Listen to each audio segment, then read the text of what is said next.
हिरवी हिरवी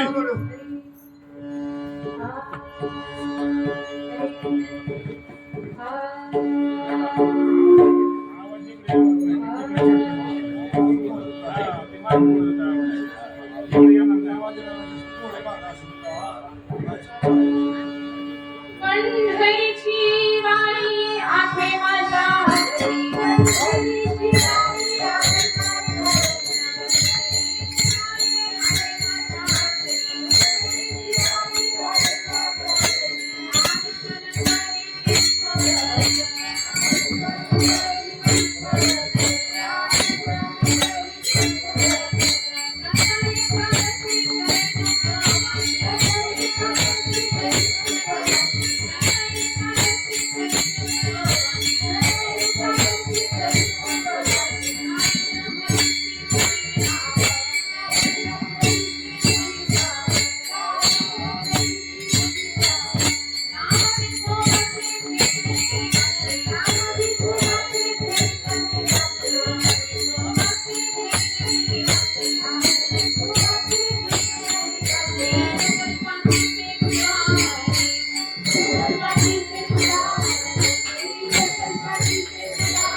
तुम्ही सुभाष सर तुम्ही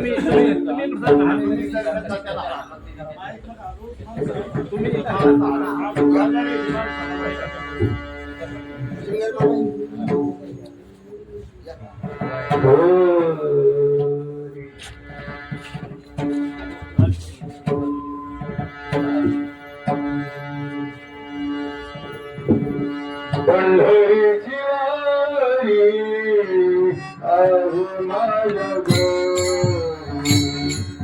पंढरीची वारी आहे माझ्या घरी. पंढरीची वारी आहे माझ्या घरी. पंढरीची वारी आहे माझ्या घरी. पंढरीची वारी आहे माझ्या घरी. पंढरीची वारी आहे माझी घरी. पंढरीची वारी आहे माझी घरी.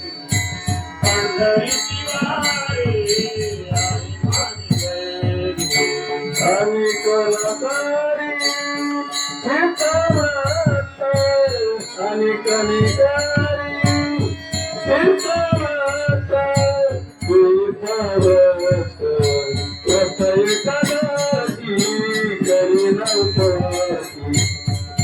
एकादशी करीन उपवासी. आणि गणाकारी कीर्तनात आणि गणाकारी कीर्तनात एकादशी करीन उपवासी.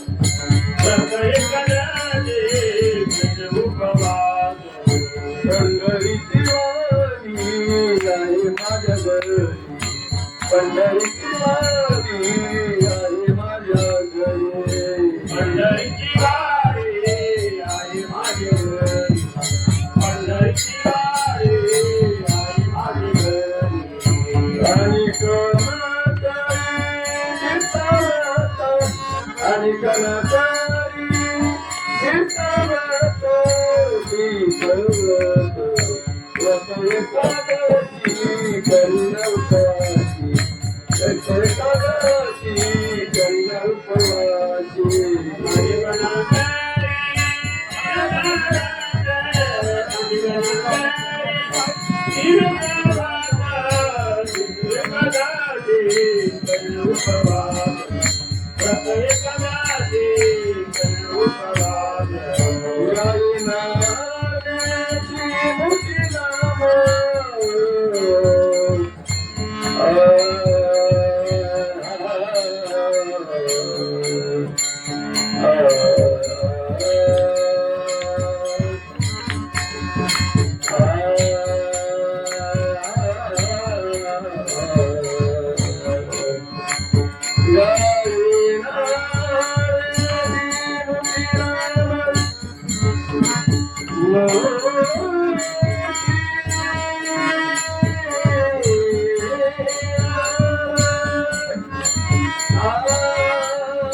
पंढरीची वारी, पंढरीची वारी आहे माझ्या घरी आणि कनभरी तीर्थव्रत व्रत एकादशी, व्रत एकादशी करीन उपवासी गाईन हरनिशी मुखे नाम विठोबाचे, नाम विठोबाचे बीज कल्पांतीचे तुका व्रत एकादशी करीन उपवासी गाईला हरविषयी मुखी नाम वक्रतुंड महाकाय सूर्यकोटि समप्रभ निर्विघ्नं कुरु मे देव सर्वकार्येषु सर्वदा महायोगपीठे भीमरत्ना वरं पुण्डरीकाय दातुं मुनीन्द्रे समागत्य तिष्ठन्तमानन्दकन्दम् परब्रह्मलिङ्गं जगत्पादुरङ्गम् पाण्डुरङ्गाकरो प्रथमम्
त्यांच्या कृपादाने कथेचा विस्तार बाबाजी सद्गुरुदास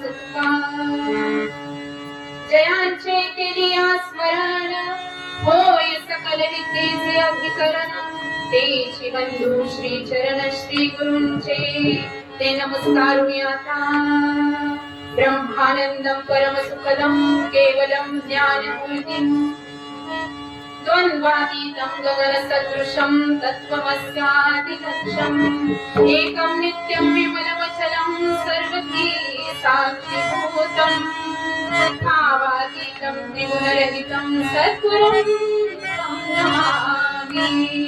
ॐ नमो ज्ञानेश्वरा करुणाकरा दयाळा तुमचा अनुग्रह लाभलो पावन झालो चराचरी। नमो सद्गुरु तुकया ज्ञान दीपा नमो सद्गुरु सच्चिदानंद रूपा नमो सद्गुरु भक्त कल्याण मूर्ती नमो सद्गुरु भास्करा पूर्ण कीर्ती सेवे लागी सेवक झालो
यावरी न करावा अभेर मनोजवं मारुततुल्यवेगं जितेन्द्रियं बुद्धिमतां वरिष्ठं वातात्मजं वानरेन्द्रमुख्यं श्रीरामदूतं शरणं प्रपद्ये विठ्ठल विठ्ठल विठ्ठल।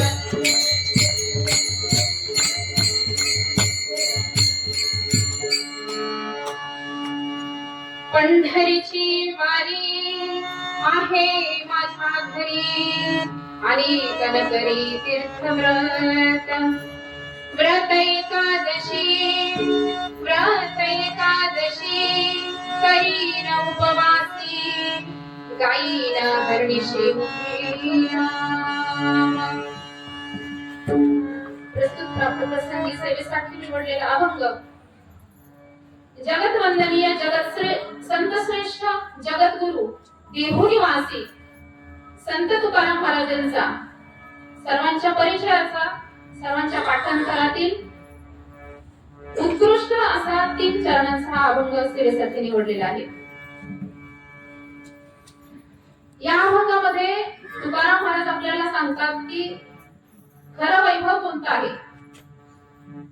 माणसं एकमेकांशी भेटल्यानंतर अभिमानानं काहीतरी एकमेकांशी बोलतात की आमच्याकडे आमचा मुलगा ह्या नोकरीला आहे किंवा आमच्याकडे असं वैभव आहे, आम्ही या वर्षी असं केलं तसं केलं, हे सांसारिक वैभव झालं। परंतु तुकाराम महाराज स्वतःचं खरं वैभव काय असतं तर ते पारमार्थिक वैभव असतं आणि त्याबद्दलच तुकाराम महाराज सांगतात पंढरीची वारी आहे माझ्या घरी मोठ्या अभिमानाने सांगतात आणि कनकरी तीर्थव्रत आणखी तीर्थव्रत करत नाही कारण काय सांगतात देखिला माये देवांचा देव भेटला संदेहनी माले तुझे पण तो पंढरीनाथ म्हणजे देवांचाही देव आहे आणि त्याला पाहिल्यानंतर भेटेला संदेहनी माले तुझे पण आणि म्हणून इतर तीर्थांना जाण्याची मला काही गरज नाही आणि अनेक करी तीर्थव्रत।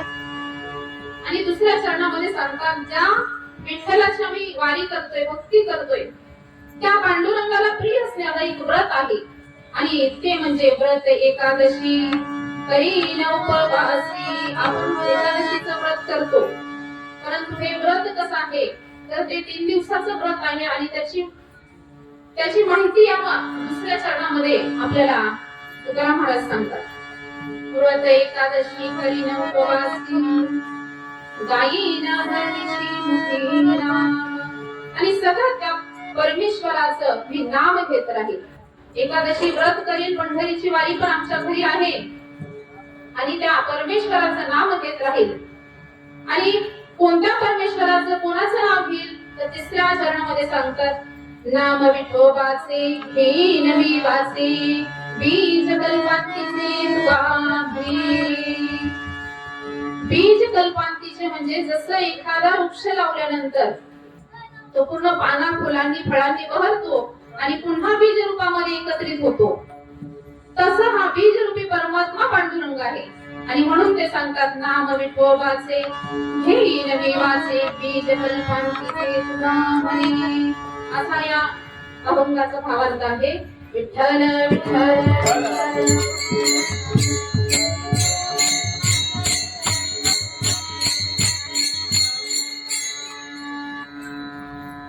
कीर्तनरूपी सेवा सुरू करण्याआधी चिंतन मांडण्याआधी अल्पसा परिहार द्यायचा दोस्ता की दरवर्षीप्रमाणे याही वर्षी श्रीगोंदा फॅक्टरी ते क्षेत्र पंढरपूर इथपर्यंत ही पायी दिंडी लिंगाळेश्वर पायी दिंडी सोहळा मोठ्या उत्साहाने मोठ्या आनंदाने दरवर्षीप्रमाणे पायी वारकरी जातात।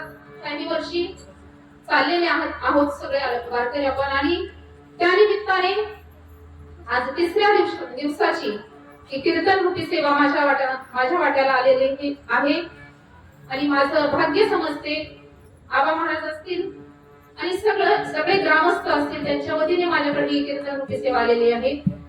तसेच इथे बसलेले सर्व वारकरी त्यांच्या चरणावर मी वंदन करते।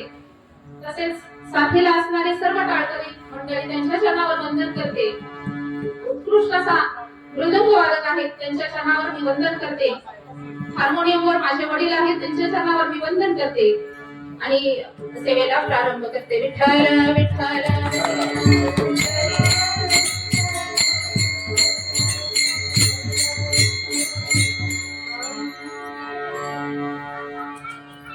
जगत वंदनीय संत श्रेष्ठ जगत गुरु असा आपण वेगवेगळ्या नावांनी संत तुकाराम महाराजांचा उल्लेख करतो.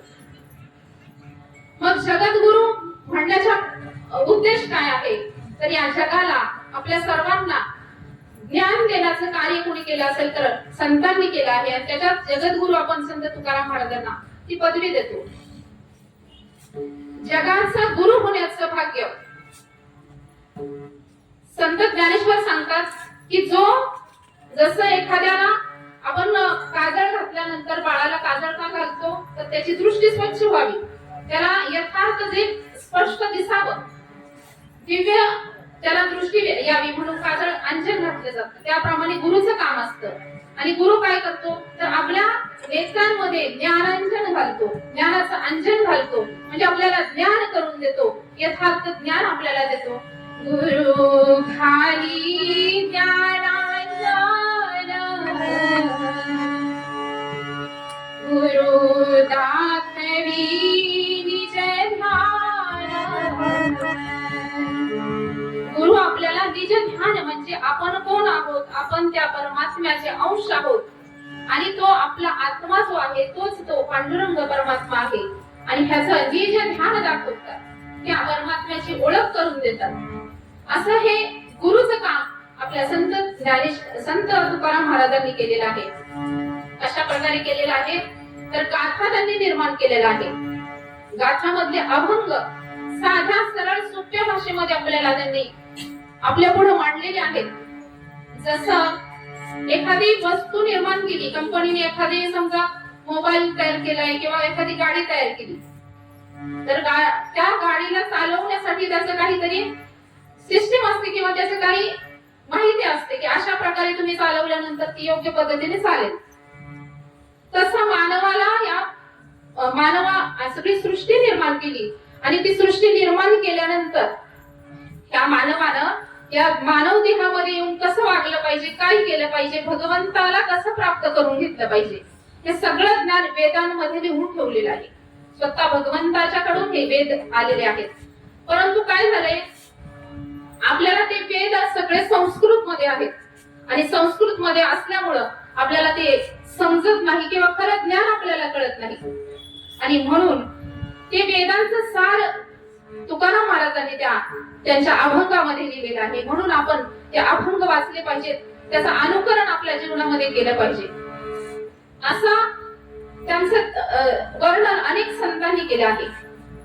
तर बहिणाबाई सांगतात की ज्ञानेश्वरांनी या वारकरी संप्रदायाचा पाया घातला आहे, पण कळस होण्याचं भाग्य कोणाचं आहे तर माझ्या तुकोबारायांचं आहे. तुका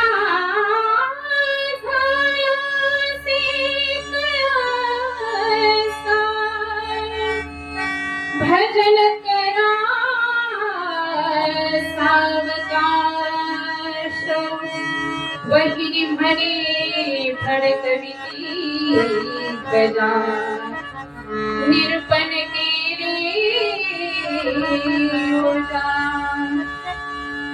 तुका झाला से कळस भजन करा सावकाश असे संत श्रेष्ठ तुकोबारायांचा हा अभंग आहे. आणि मग तुकोबाराय कसे होते तर ते साधे सुधे नव्हते तर ते संत होते आणि परमात्मा आणि त्यांच्यामध्ये काहीही फरक नव्हता. जसं परमात्म्याचं वर्णन वेदांमध्ये श्रुतींमध्ये केलेलं आहे की तो परमात्मा कसा आहे, तो अणु रेणू पेक्षाही लहान आहे आणि या पूर्ण आकाशा एवढा विस्तीर्ण आहे आणि म्हणून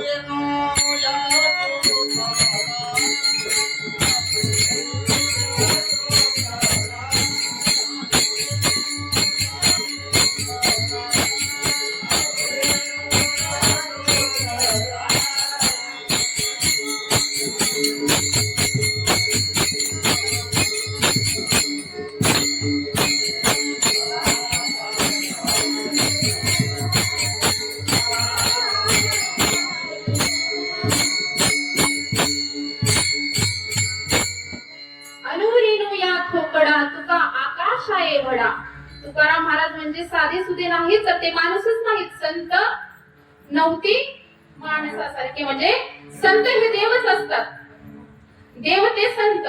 आणि म्हणून त्यांचं वर्णन केले स्वतः तुकोबाराज सांगतात, मी कसा आहे अनुरेणू या कोकडा तुका आकाश आहे घडा. म्हणजे स्वतः ते परमात्मा स्वरूप, परमात्मा, आणि त्यांच्यामध्ये काहीही बदल नव्हता, असे तुकोबाराय. आणि मग एवढ्या उंचीवर पोहोचलेले हे संत, एखाद्या माणसाला जर 5 वर्षांसाठी जरी एखादं पद असलं तरी माणूस काय म्हणतो की तो त्या पदावरून निवृत्त जरी झाला तरी माणसाला काय वाटतं की आपल्याला तेवढाच मान सन्मान, तेवढा जेवढा पदावर असताना होता तेवढाच पाहिजे. परंतु माझे तुकोबाराय काय म्हणतात, लहानपणा देगा देवा,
लहानपणा देगा देवा, मुंगी साखरी सारावा.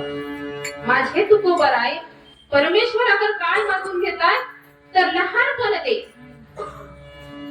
असे हे संत तुकाराम महाराज त्यांनी आपल्यासाठी गाथा निर्माण केला. गाथ्यामध्ये 4,500 अभंग आहेत. त्याचा जर आज आपण अभ्यास केला तर 800 पेक्षा जास्त विषयांवर त्यांनी कवित्व म्हणजे अभंग रचून ठेवले. आणि त्या अभंगामध्ये काय केलेलं आहे, वेदांचं सार आहे.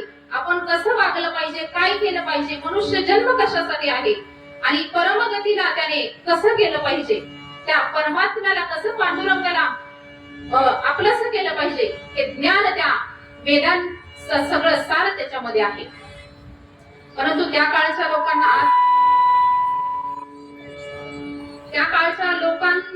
धर्म असा समाज होता, एक घटक होता की सगळा धर्माचा कारभार आमचा आहे, आम्ही फक्त धर्म जाणणारे, आम्हाला वेद कळतात, आम्ही फक्त त्याचं वाचन करायचं.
तुला अधिकार नाहीये, तू शूद्र आहेस, तो अधिकार फक्त आमचा आहे. आम्हीच वेद वाचायचे, आम्ही त्याचं पठण करायचं, आम्ही दुसऱ्याला ज्ञान सांगायचं.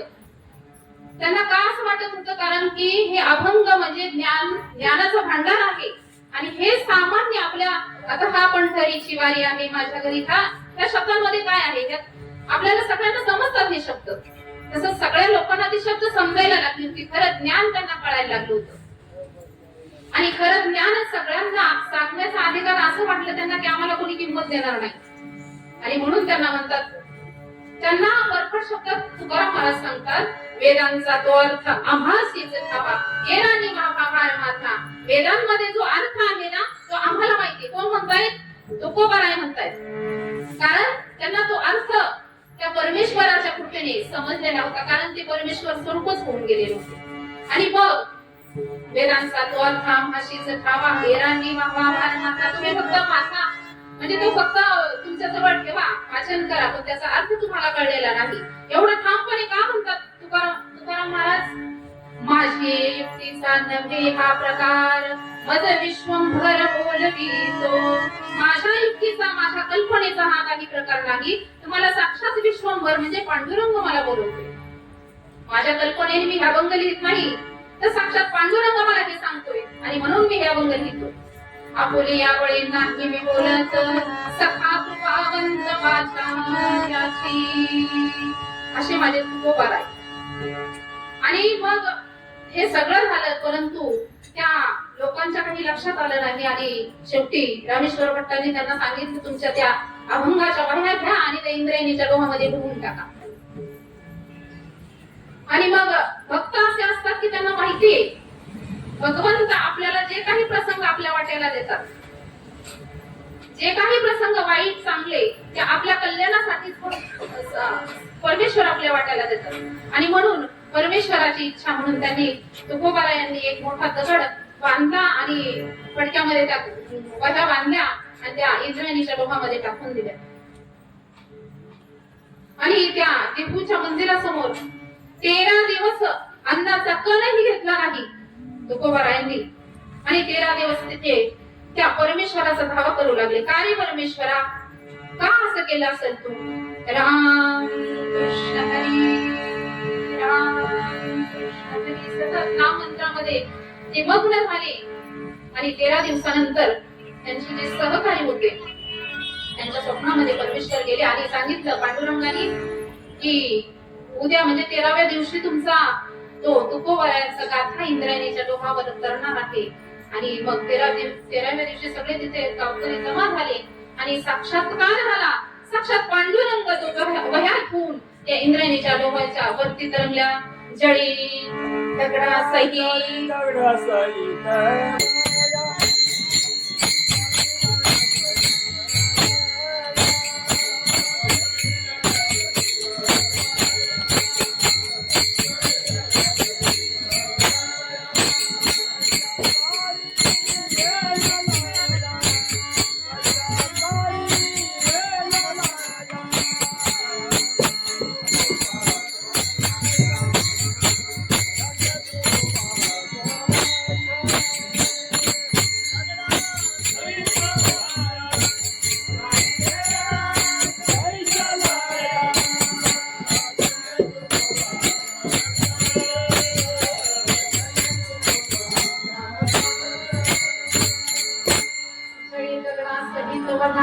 जैसा तारी लागल्या, जसा लाह्या आपण पाण्यावर जर टाकल्या तर त्या वरच्यावर तरंगतात, कुठेही भिजत नाही. त्याप्रमाणे ह्या वह्या कुठेही न भिजता पांडुरंग परमात्म्याने जतन करून ठेवल्या होत्या. त्या दगडासहित वरती आल्या.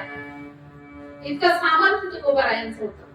आणि मग हे सगळं चमत्कार साक्षात्कार पाहिल्यानंतर सगळा देहूकरांनी सगळ्या जगाने मान्य केलं की हे काय आहेत तर परमेश्वर स्वरूप संत तुकाराम आहेत. आणि मग रामेश्वर भट्ट त्यांच्या चरणावर नतमस्तक झाले आणि त्यांची क्षमा मागितली. आणि मग लिहितात, कोण लिहितंय? ज्यांनी त्यांच्या वह्या त्या इंद्रायणीच्या डोहामध्ये फेकून द्या म्हणून सांगितलं ते रामेश्वर भट्ट लिहितात. पंडित वैदिकात वा दशग्रंथी, पंडित असू दे, वैदिक असू दे, दशग्रंथी, 10 ग्रंथ त्याचे पाठ असू देत, परिसरी नभवती परंतु त्याची सर कोणाला तुकोबारायांसारखं त्याला येणार नाही. परिसरी नभवती. आणि पुढे लिहितात, वेदांचे केले विवरण, अर्थही गगन करुणिया. म्हणे रामेश्वर सकळा पुसुनी, केला तो विमानी वैसुनी. सगळ्यांना विचारून शेवटी त्यांनी सदैव वैकुंठवास तुकोबारायांचा झालेला आहे. असे माझे थोर संत तुकोबाराय आहेत. आणखी काय सांगावं? आणि म्हणून मोठ्या अभिमानाने एवढं सामर्थ्य कशामुळे आहे तुकोबारायांकडे?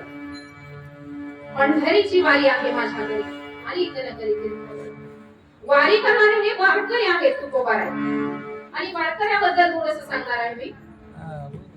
वारकरी शब्दाचा जर अर्थ आपण पाहायला गेलं, वारकरी म्हणजे काय? वार करोती इति वारकरी, वार करणारा. मग कशावर वार करणारा? तर कळी काळावर वार करणारा.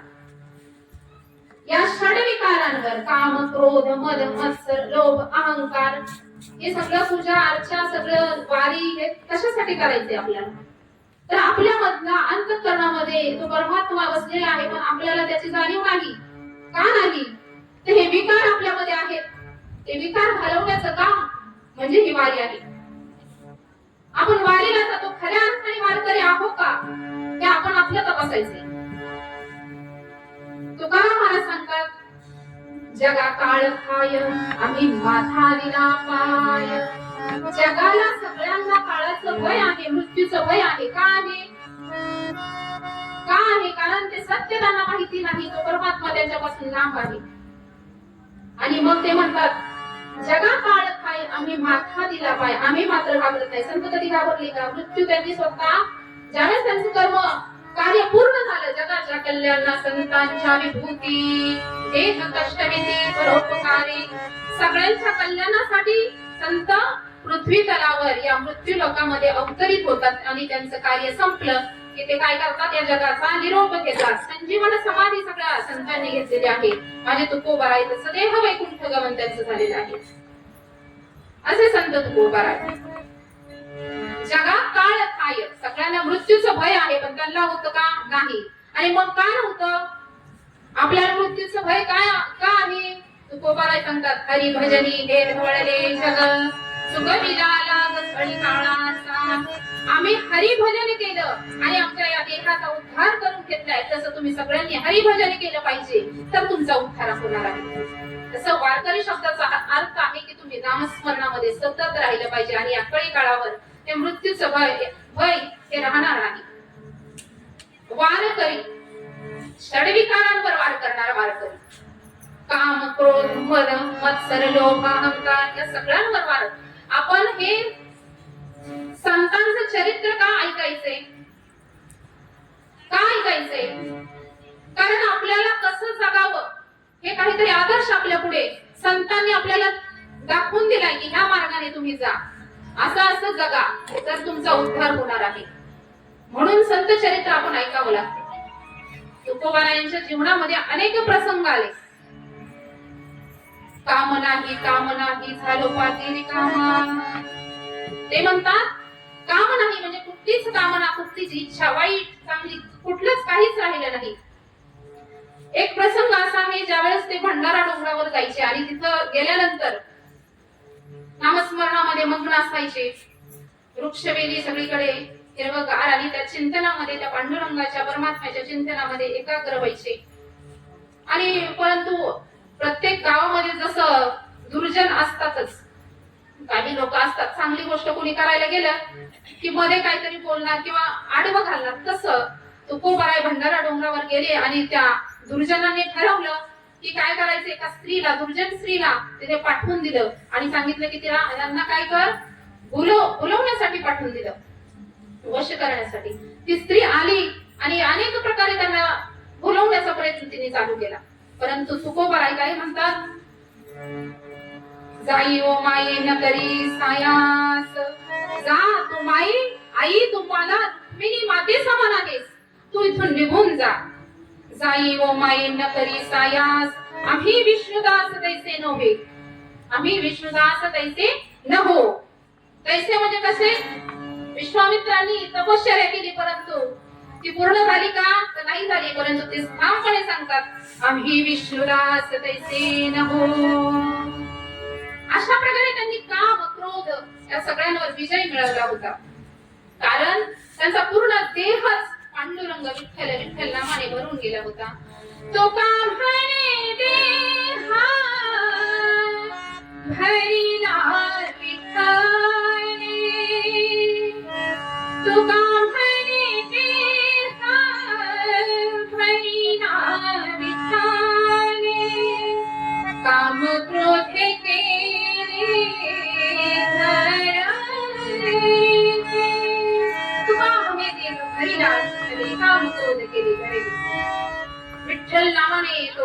त्यांचा देह भरून गेला होता. विठ्ठल विठ्ठल विठ्ठल विठ्ठल.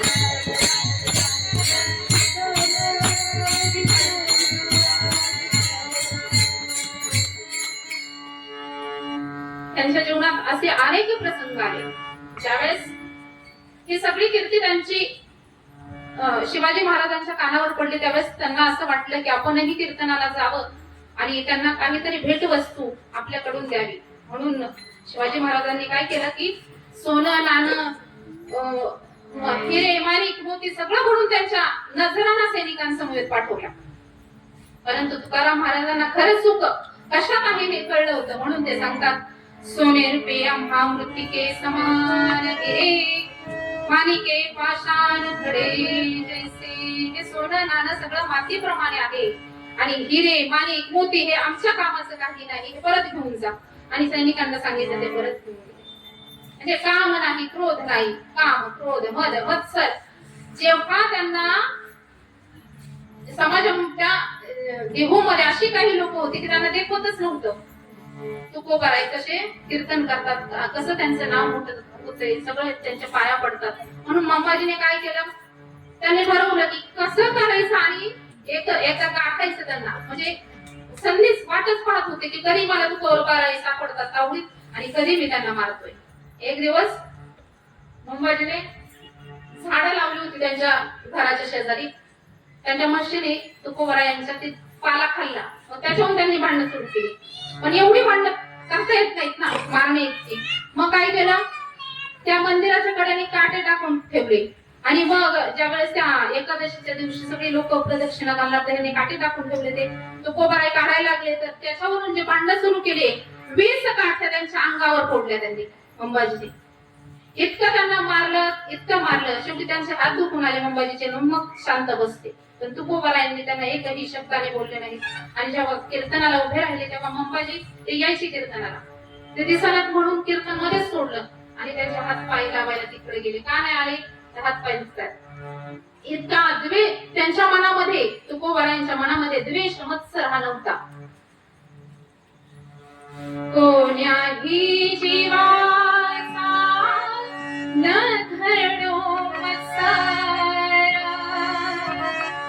कोणत्याही जीवाचा मत्सर ते करत नव्हते. का नव्हते करत, आपण जे पूजा अर्चा सगळं देवासाठी करतो ना, फुलं वाहतो, देवाला जातो, देवाच्या पायावर माथा ठेवतो, वारी करतो, त्या पूजेचं वरम त्यांना माहिती होतं की कोणत्याही जीवाचा मत्सर द्वेष करायचा नाही. कोण्याही जीवाचा न धरणो मत्सर परम सर्वेश्वर पूजनासे. विष्णुमय जग विष्णुमय वैष्णवांचा वैष्णवांचा वेदा वेद भ्रम वेदा वेद भ्रम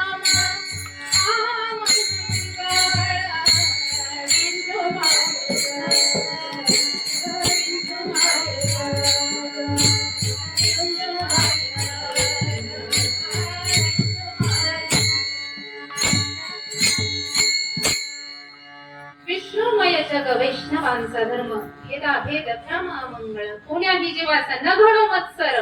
कोणाचा द्वेष करायचा नाही, कोणाचा मत्सर करायचा नाही.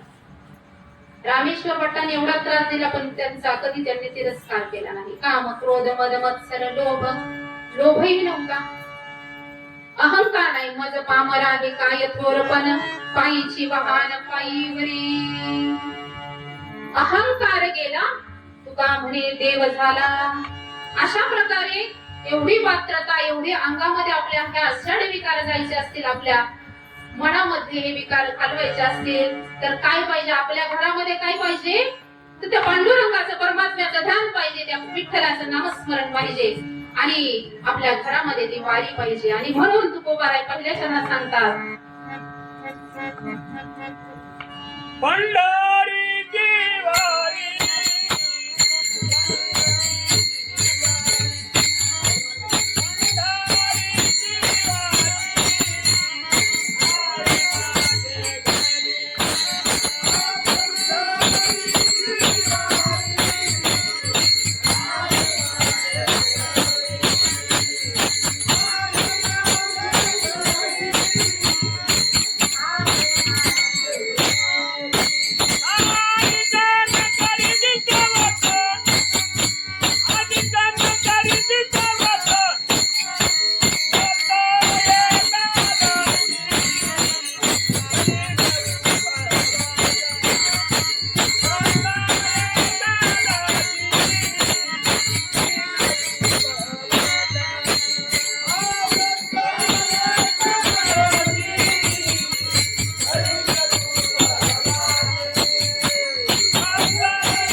आणि कनकरी तीर्थव्रत. वारी शब्दाचा अर्थ जर आपण पाहिला तर आपल्या सगळ्यांच्या घरामध्ये कुलदैवत असतं आणि कुलदैवताच्या दर्शनाला आपण जात असतो. खंडोबाच्या वारीला जातो आपण, तुळजापूरच्या वारीला जातो, पण वारी शब्द उच्चारला की आपल्याला त्या वारी आठवतात का? नाही आठवत. आपल्याला काय आठवतंय? त्या आषाढी कार्तिकी विसरू नका मज सांग तसे मुझ पांडुरंग. आषाढी कार्तिकी विसरू नका, आषाढी कार्तिकी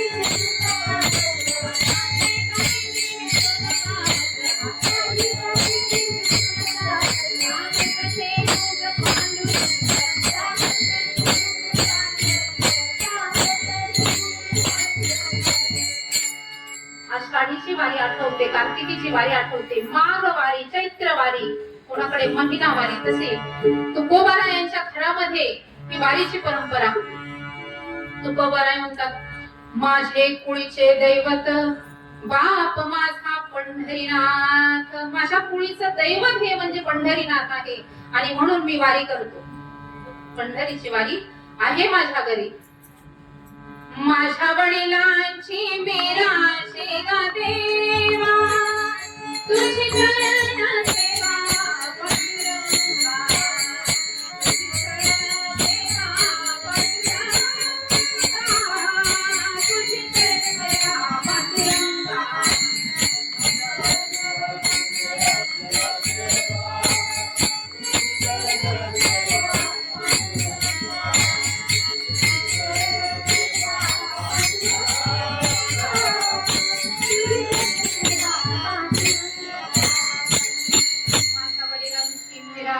देवा तुझे चरण सेवा पांडुरंगा. तुकोबारायांचे 8वे 7वे पूर्वज विश्वंभरमा नाथ यांचे ज्यावेळेस यांच्या आधीपासून वारी चालू आहे, पण आपल्याला इतिहास जो माहिती आहे तो विश्वंभरांपासून माहिती आहे. तर त्यांच्यापासून वारीला ज्यावेळेस तुकोबारायांना तर साक्षात्कार परमेश्वराचा झाला होताच, परंतु विश्वंभर यांना सुद्धा झाला होता. महाराजांना आईने सांगितलं, विश्वंभरा आता आपल्या घरामध्ये वारी आहे, तुला वारीला जावं लागेल. आणि मग ते वारी करू लागले.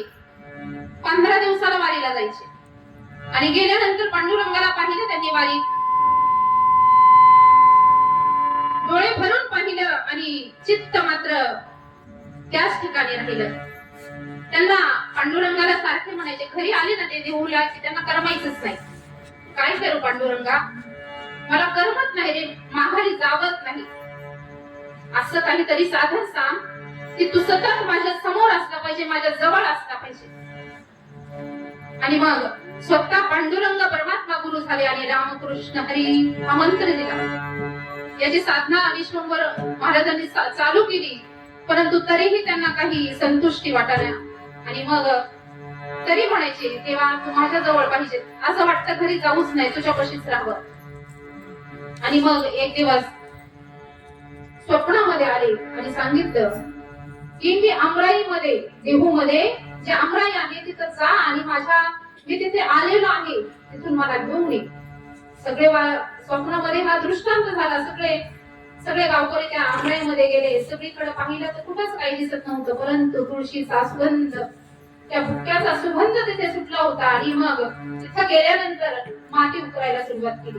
माती उकरली आणि साक्षात रुक्मिणी सहित पांडुरंग परमात्मा त्या ठिकाणी अवतरित झाले. त्या मूर्ती घेतल्या, देहूमध्ये आणल्या आणि ते इंद्रायणीच्या तीरावर जे आत्ताचं देहूचं मंदिर आहे पांडुरंगाचं, ते विश्वंभरांमुळे तिथं स्थापन झालं. आणि तेव्हापासून ती परंपरा चालू झाली ते आतापर्यंत, म्हणजे तुकोबारायांची ही परंपरा आहे. माझ्या वडिलांची विरासती का देवा, तुझी चरण सेवा पांडुरंगा विठ्ठल विठ्ठल.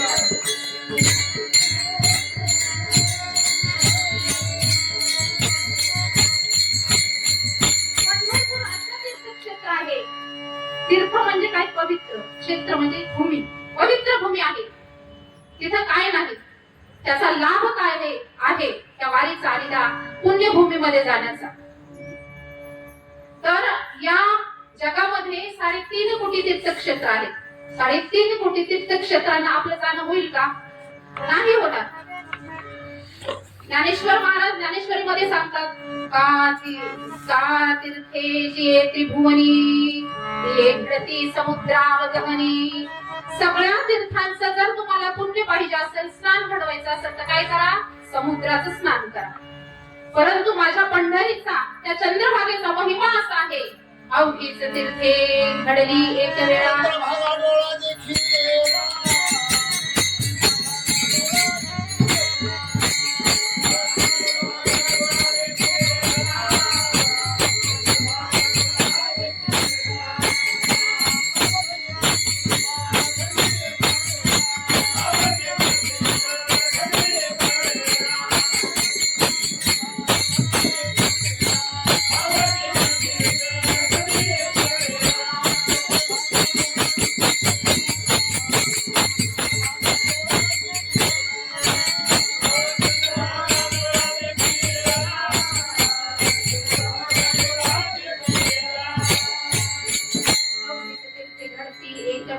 चंद्रभागा डोळा देखील अवघेच पापे गेली दिगंतरा, वैकुंठ पंढरी देखील. असा पंढरीचा महिमा आहे. आणि थोडासा उशीर झाल्यामुळे थोडीशी सेवा मी 15 मिनिटात संपवते.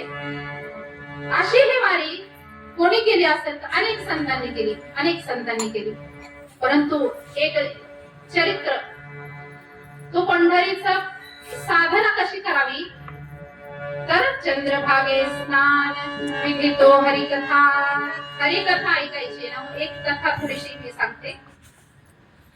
कुर्मदास महाराजांची पैठणमध्ये भानुदास महाराजांचं कीर्तन सुरू असायचं. आणि सुरू झाला की कुर्मदास काय करायचे, आई चल बरं लवकर, मला तिकडे निघून घाल, मला त्या भानुदास महाराजांचं कीर्तन ऐकायचे. आणि कीर्तन ऐकायचे तर रोज त्यांचं तेच असायचं की आई तू निघून घाल. आई म्हणायची, अरे तू 20-22 वर्षांचा मोठा घोडा झालास की, आणि तुला हात नाही पाय नाही, मी कसं नेऊ, कसं तुला सारखं नेऊ, माझं वय झालंय. परंतु ते ऐकायचे नाही. आणि शेवटी मग आईला घेऊन यायची आणि ते घेऊन गेले. भानुदास महाराजांचं कीर्तन सुरू होतं. होय होय वारकरी पाहे पाहे रे पंढरी. यावर चिंतन झालं, वारी करावी, वारीला जावं. कीर्तन संपलं, सगळे वारकरी दर्शन घेतलं आणि घरी निघून गेले. कुर्मदास सरपटत त्या भानुदास महाराजांकडे आले आणि पाहिलं, दर्शन घेतलं. आणि भानुदास महाराजांना म्हणू लागले, महाराज आता मी काही कुठे जाणार नाही, मला रोज तुमची कीर्तन ऐकायची आणि मी इथेच थांबणार आहे. भानुदास महाराज म्हणले, अरे आता आज शेवटचं कीर्तन होतं, आता उद्या तर वारी आपली पंढरीच्या दिशेने निघणार आहे आणि तू काय करणार आहेस इथं थांबून, तू घरी जा. मग अजून आनंद झाला. कुर्मदास म्हणले, नाही आता मला तुमच्या बरोबरच यायचंय, वारीलाच यायचंय. अरे तुला हात नाही पाय नाही, कसं येणार आहेस, तू येऊ नकोस. नाही मला यायचंय. हट्ट धरून बसले. मग भानुदास म्हणाले, बरं बाबा तुला कसं वाटते ना तसं, बरं सांगा बरं पहिला मुक्काम कुठं आहे. चंपावती नगर, बीड. कुर्मदास घरी निघून गेले. सकाळी पहाटे 2-2:30 ला उठले. त्या गोदावरीमध्ये स्नान केलं म्हणजे पुष्कळ अंग. आणि जे बीडच्या वाटेने सरपटत चालू लागले. आणि पहाटे त्यांना लोक दिसायची. त्यांना विचारत ते बीड पर्यंत चंपावती नगरीपर्यंत आले आणि पाहिलं आणि सगळ्यांना मोठ्याने हलकारा दिला. ऐका भानुदास महाराजांची दिंडी या पैठणच्या वाटेने पंढरपूरच्या वाटेने झालेली आहे आणि इथं थोडाच कालावधीत येणार आहे. आणि सगळ्यांना सांगितले, सगळ्यांनी भाकरी कालवण सगळ्याची सोय करा. आणि सगळ्यांनी ते जपून ठेवलं. थोड्या वेळात भानुदास महाराजांची दिंडी तिथपर्यंत आली. पाहिलं भानुदास महाराजांनी आश्चर्य केलं की काय, इथं बरं सगळी तयारी झाली आहे, तिथून पुढचा मुक्काम. तसंच केलं. शेवटी लहुड क्षेत्रामध्ये ते कुर्मदास आले आणि भानुदास महाराजांना म्हणतात, आता मला येणं शक्य नाही. सगळ्या जखमा त्यांच्या शरीराला झाल्या होत्या. तुम्ही आता एवढं करा, माझी आठवण मात्र त्या पांडुरंगाला द्या आणि सांगा की माझा नमस्कार मात्र तुम्ही सांगा. हे भडा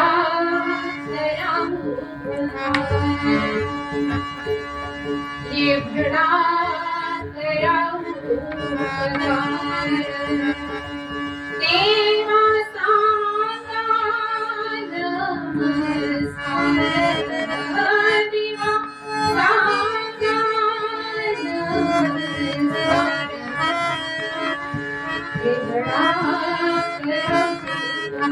एवढा उपकार करा देवाला माझा नमस्कार सांगा.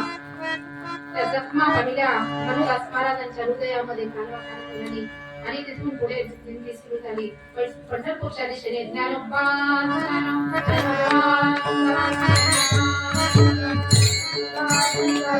काही वेळात पंढरपूरमध्ये सर्व वारकरी पोहोचले. चंद्रभागेमध्ये वाळूचे खडे कमी, परंतु इतके वारकरी सगळीकडे बुक्का उधळ, सगळीकडे तुळशीचा सुगंध पसरलेला. संत वर्णन करतात, एकच काळी झाली चंद्रभागे वाळवंती, एकच काळी झाली चंद्रभागे वाळवंती, एकच काळी झाली चंद्रभागे वाळवंती, एकच काळी झाली चंद्रभागे वाळवंती.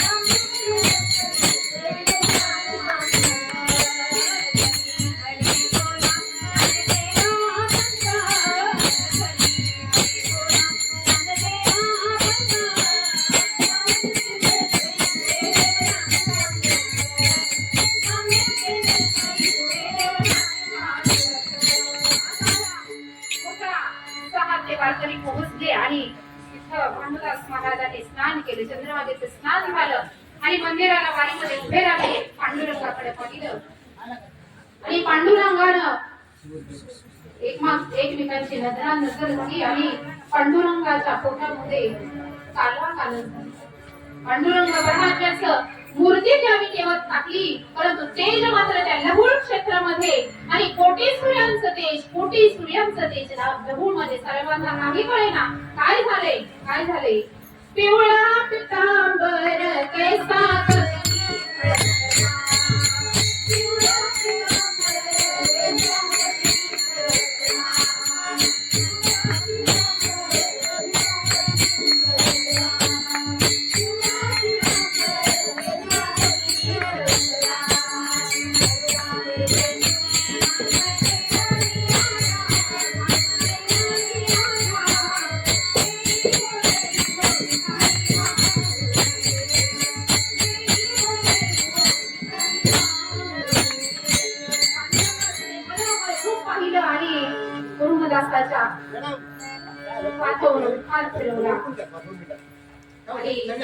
अशा प्रकारे कुर्मदासाने भगवंताचं दर्शन घेतलं. दुसऱ्या चरणामध्ये वारी केली पाहिजे आणि एकादशी व्रत केलं पाहिजे. आणि हे तुकाराम पांडुरंग परमात्मा हे बीज आहे. व्रत एकादशी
बीज कल्पांतीचे तुका म्हणे त्या विठ्ठलाचं नाम मी केलं सगळ्यांनी एकदा ते नाम घ्यायचे विठोबा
माझ्या घरी आणि करी तीर्थव्रत व्रत एकादशी करीन उपवासी गाईन हरनिशी मुखी नाम नाम विठोबाचे घेण निवासी परमेश्वराने जशी बुद्धी दिली तशी हे चिंतन मांडण्याची मी प्रयत्न केला. जे काही योग्य असेल ते घ्यावं आणि जे माझ्याकडून चुकीचे शब्द गेले असतील ते मला माझे परत करा आणि सर्वांच्या चरणावर मी वंदन करते आणि माझ्या वाणीला विराम देते. ज्ञानेश्वरा माऊली